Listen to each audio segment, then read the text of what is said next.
$2 লাখ এখনো পর্যন্ত টার্গেটে ফেলেছে, কিন্তু বাইরন এখনো পর্যন্ত অর্ধেকটাও পার করেনি। তুমি হাওয়াটা অনুভব করতে পারছো?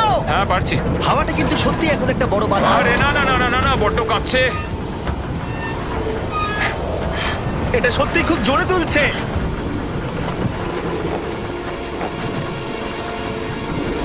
ও ও ও ও ও ও ও ও ও আশা করি ও পড়বে না। ও ভাই, ঠিকঠাক ভাবে ছুটবে। ফেলে দিয়েছে। ফেলে দিয়েছে। ও না, ওটা বাউন্সকে বাইরে চলে গেল। ও 50,000 হারালো।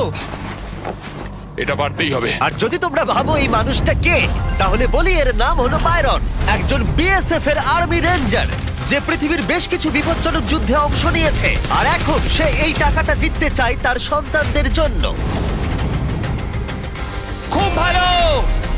চলো ভাই। খুব ভালো, খুব ভালো।